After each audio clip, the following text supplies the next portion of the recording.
명태균 씨 얘기부터 한번 해볼까요? 명태균 씨 얘기 궁금합니다. 저는 장 소장님께 타진요라는 게 있었잖아요. 장진요. 장 소장님에게 진실을 말할 것을 촉구합니다. 아, 그걸 김준일 평론가님 이제 만드시는 거예요? 운동을 시작하시는 거예요? 정신. 물어보십시오. 뭐, 명태균 씨가 인터뷰 나와서 장성철이라는 이름을 언급을 하더라고요. 그래요? 예. 그래가지고 장성철이 뭐 하나 맞는 것도 없는데 말이야 라고 했는데 자 팩트 체크가 필요합니다. 다 틀렸습니까? 그 음성이 준비가 됐나 모르겠네. 한번 듣고 싶은데 그거. 아, 그거 뭐 있어요? 아니 텔레그램 메시지도 본 적도 없고 메시지 듣고도 갖고 있지도 않고 네. 그냥 그거 갖고 시작을 해서 네. 지금은 오빠 전화 왔어요 녹취가 있다고 그렇진 않나. 예? 장성철이가 나와서 여태껏 떠든 것 중에 단 한 개 맞는 게 있나요? 아, 일단 그 저 말투 참 마음에 안 들죠. 말투 진짜. 저렇게 반말로 하고. 네, 괜찮아요. 잘 아세요? 아시는 분이세요, 혹시? 태균이 형이죠, 이제 태균이 형. 왜요? 저보다 나이 한 살 많다고 막 지금 부득부득 우기고 있어가지고 네, 형이라고 하기로 아니 했어요. 민증 까기 전에는 모르는 거지. 그거 왜 믿어 순진하게 사람이. 아니 저렇게 지금 나라에 막대한 영향력을 끼치고 중요한 일을 많이 하셨는데 저분 말씀 믿어야 되는 거 아닙니까? 아 진짜? 네. 그럼 저분이 얘기한 거 다 맞는 거야? 장성철이가 나와서 뭐 몇 회 맞은 거 하나가 있어요? 이렇게 얘기하는 몇 개는 있잖아요. 예를 들면은 뉴스토마토에서 보도할 거다. 뭐 다 맞췄잖아요. 뭐 명태균 씨 관련된 이런 보도할 거다, 저런 보도할 거다. 다 맞췄잖아요. 그리고 뉴스토마토가 계속 기사를 쓴다니까 예. 보시죠. 뭐 명태균 씨 말이 맞는지 제 말이 맞는지 뭐 제 말이야 뭐 다 맞겠어요. 저도 뭐 제한된 정보를 갖고 능력이 부족한 분석을 통해서 말씀을 드리는 건데 명태균 씨의 나쁜 버릇 중에 하나가 그 남을 폄하하는 버릇이 있더라고요. 그러니까 자기가 공격당하면 김종인 위원장한테도 상중 아버지 죽었다 막 이러고 며칠 전엔 김재원 최고 저도 별로 안 좋아하고 되게 싫어하는 사람인데 김재원한테도 뭐라 하고 나경원한테도 뭐라 하고 다 뭐라 하더라고요. 그건 좋지 않은 것 같아요. 지금 전선이 막 넓어지고 있어요, 보니까. 사실 처음에 이준석 대표하고도 각을 세우는 것 같다가 그 매화나무 뭐 올리고 페이스북에 그러다가 안철수 대표도 만난 적 없다고 얘기하니까 또 사진을 페이스북에 같이 있는 사진 올려가지고 저격하고 김종인 대표도 말씀하신 대로 아버지처럼 모시는 분이다 그랬다가 상중이라고 저격하고 그다음 홍준표 오세훈 시장도 지금 그러니까. 이분이 너 내가 입을 열면 니들은 무사하지 못한다. 계속 이렇게 협박하고 있잖아요. 일단 그 굳이 정치인이 아닌 사람 중에 이름을 언급한 게 장성철 소장이 처음이거든요. 명태균이 나와서 장성철 소장을 의식하고 있구나. 첫 번째. 두 번째, 장성철 소장한테 약간의 컴플렉스가 있구나. 저는 그걸 느꼈어요. 오히려 저렇게 이름을 언급한다라는 거는 상당한 컴플렉스가 있다. 그러니까 공적 지위에 대해서 본인이 항상 그림자라고 얘기를 하고 그게 그런 거 즐겨서 할 수도 있지만 거기에 나설 수가 없는 사람이기 때문에 그러니까 어쨌든 장성철 소장님이 오랫동안 당 생활도 하고 보좌관 생활도 하고 지금 대한민국 최고의 평론가고 어디에 먹구름이 끼는지조차 정확하게 알고 있고 그래서 태균 책사 위에 성철 본좌라고 제가 항상 얘기를 하고 다니니 뭔가 기분이 좀 나빴던 것 같다. 뭐 이런 생각이 들고 전선을 너무 많이 넓히고 있는데 최근은 정확하게 전선이 어디에 딱 그어져 있는지 알겠더라고요. 홍준표. 아니 어떻게 거기가 전선? 아니 왜 그러면은 홍준표 그러니까 예를 들면은 김종인 비대위원장의 상중은 이거는 섭섭함이에요. 어떻게 나를 모른다고 할 수 있어. 내가 윤석열 데려와가지고 입당시킨 것도 나고 내가 그거 오늘 인터뷰 이제 CBS에서 김현정의 뉴스쇼에서 인터뷰한 거 보면은 김종인하고 다 상의하고 그거 했다라는 거예요. 그러니까 뭐 그런 것들을 어떻게 모를 수가 있어. 일종의 뭐 이제 베드로가 예수를 부인하듯 이런 류의 이제 그런 생각을 한 건데 홍준표하고는 완전 감정 싸움인 것 같아요. 보니까 그 57만 명 그 당원 명부를 미래한국연구소에서 그거 국민의힘 당원 명부 입수해가지고 2021년에 여론조사했다라는 거 윤석열 쪽이 아니라 그 홍준표 쪽으로 받은 거야. 오늘 인터뷰에서 그 얘기를 했어요. 예. 정확하게 자기는 관여하지 않고 내 회사가 아닌 거 관여는 안 했지만은 나는 다리만 놔줬고 홍준표가 의뢰를 해가지고 그쪽으로 또 받은 것 같은데 이렇게 얘기를 했으니까 지금 타겟팅이 홍준표다 지금. 홍준표가 타겟팅이 아닌 것 같습니다. 아 그러면? 어제 홍 시장한테 또 다른 메시지를 냈어요. 저 홍 시장님 사랑해요. 하트. 이건데 어떻게 홍준표 시장을 저렇게 한다고 그래요? 사랑한다는데. 저봐, 하트도 했잖아요. 30년 만에 화해의 자리를 만들어 드렸다. 네. 저게 뭔가 또 비수를 감추고 있는 것 같아요. 그러니까 지금 명태균 씨 신난 것 같아요. 그러니까 한편으로는 신났고 한편으로는 되게 두려운 것 같아요. 안 그래요? 정말 온 세상의 관심이 명태균 씨한테 집중되어 있고 명태균 씨에 대해서 검증이 세게 들어가고 있잖아요. 두려울 거란 말이에요. 과거가 밝혀진다라는 것은 한 개인에게 있어서는 되게 어떤 측면에서는 비참할 수도 있고 두려울 수도 있고 상당히 어려운 문제를 어려운 문제에 맞닥뜨릴 수도 있다고 보여지는데 저분이 계속해서 내가 입을 열면 하면서 과대포장해서 얘기하는 것 중에 하나가 좀 두려움도 있지 않을까, 열등감도 있고 그렇게 보여져요. 근데 저 명태균 씨가 사람을 잘못 만난 거는 같아요.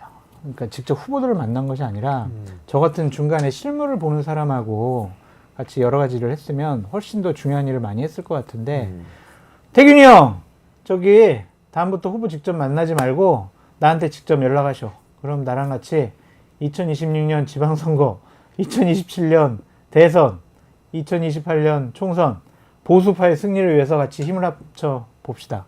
내가 이 얘기를 왜 하냐면 장윤성 기자한테 그렇게 얘기했대요. 아이 지금 뭐 얘기 나누는 게 뭐가 중요하겠습니까? 내 관심은 이 지방선거, 대선, 총선에 다 보수파가 어떻게 이기는 거 중요한 거. 내 관심이 다 거기가 있어요. 이런 얘기를 했대요. 나랑 같이 합시다. 또 이상하게 또 후보들한테 직접 연락하지 마시고. 내가 보기에는 굉장히 높은 확률로 감옥에서 그걸 보실 것 같은데 굉장히 오지랖이 넓구나 지금 이분이. 감옥에서 만나시면 안 되잖아요. 그러니까 두 분이 감옥에서 만나는 거 아니야 혹시? 아니, 제가 면회 가가지고 면회 가가지고. 여러 가지 노하우와 조언들. 조언을 들어가지고. 아니 근데 저는 일반 시민 입장에서 생각할 때 영태균 씨라는 분 내 이름 처음 들어봤단 말이에요. 어쨌든 이번 사건을 통해서. 근데 이런 분이 내가 아는 대부분의 보수 정치인들을 다 만나서 이 사람들 내가 연결해줬고 이 선거는 내가 이기겠고 심지어 대통령은 내가 당선시켰으니까 뭐 내가 탄핵되게 만드는 것도 할 수 있지라고 얘기할 수 있는 것 자체가 되게 이상해요. 그럴 수 있어요? 어느 정도 뭐 저런 분들을 만나고 얘기하고 조언을 한 것은 맞는 것 같은데 그걸 다 자기가 했다라고 하는 것이 아까도 말씀드렸듯이 열등감의 표현이 아닐까. 왜 나를 안 알아주냐고 내가 이렇게 중요한 일을 했는데 이런 항변이 아니냐라는 생각이 듭니다. 그 하루 전에 이제 아주 구체적으로 서울시장 보궐선거에서 오세훈 시장과 오세훈 후보, 안철수 후보의 단일화 얘기를 하면서 아주 좀 보통 짧게 쓰잖아요. 명태균 씨가. 근데 길게 써놨어요.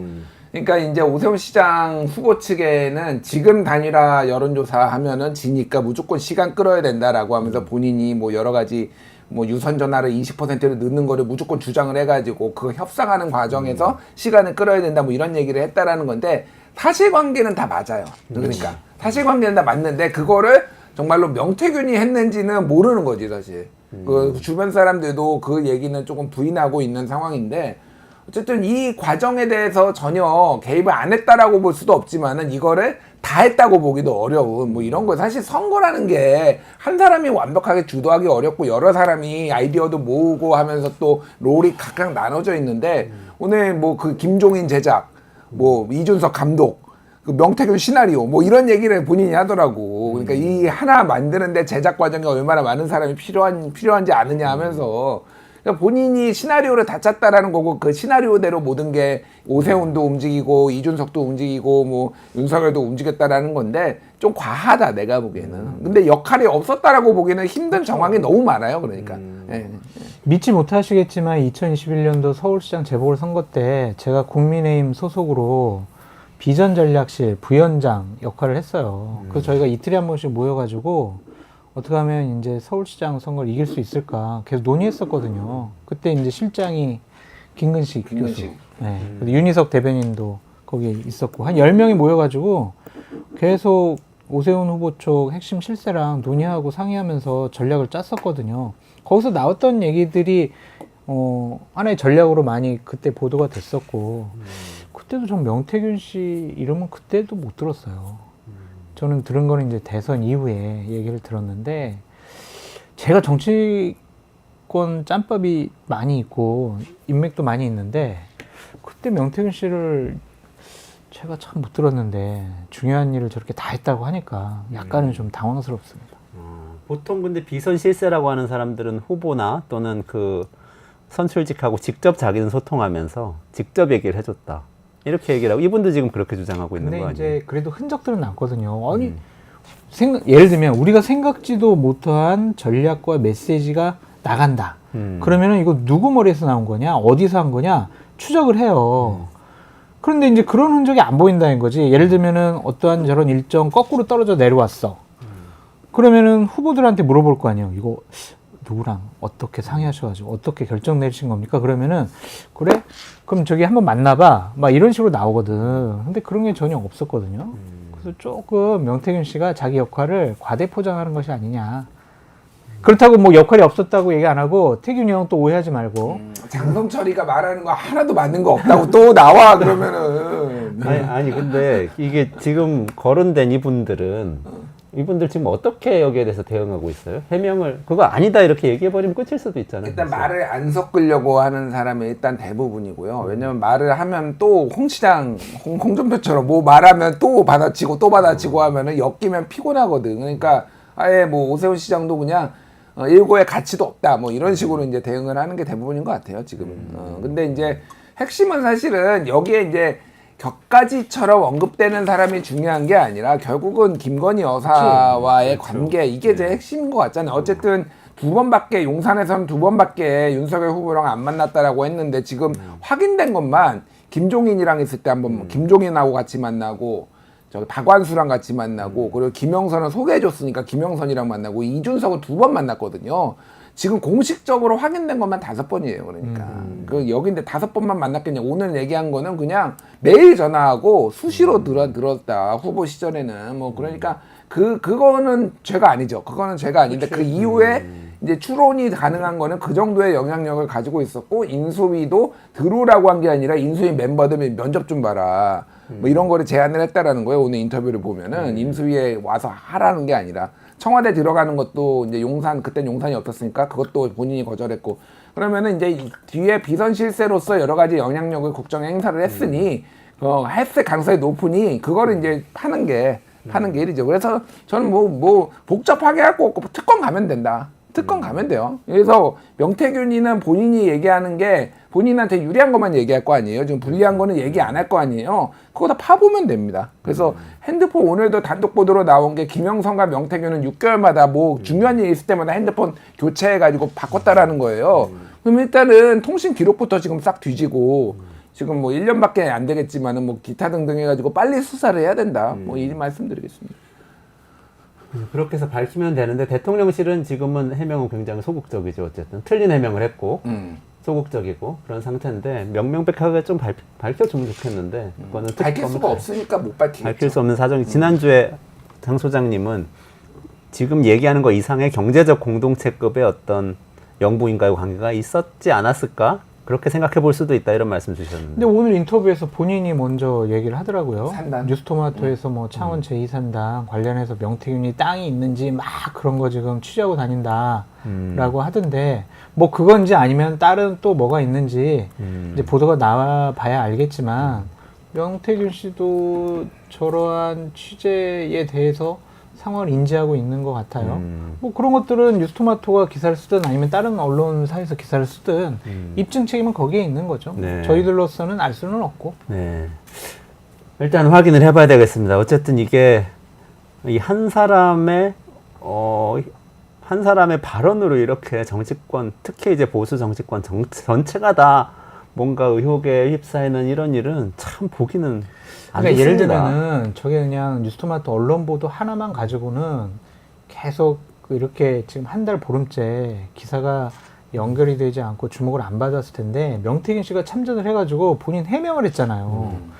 근데 대한민국 최고 권력자인 윤석열, 김건희 이 두 분과 계속 만나고 여러 가지 조언했다라고 하는데 대통령실에서 해명은 개떡 같아.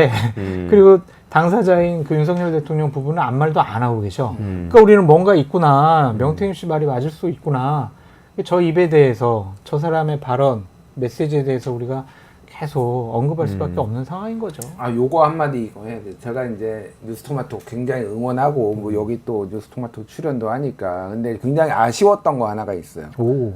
지난 금요일에 나왔던 그러니까 당의 사정을 잘 아는 핵심 관계자가 얘기했던 김진태와 박완수를 공천을 사실상 명태균과 김건희가 했다. 요거를 증언을 했거든요. 사실 굉장히 제가 기대하고 그런 내용이 나온다라는 거에서 기대하고 봤는데 너무 아쉬웠다. 취재가.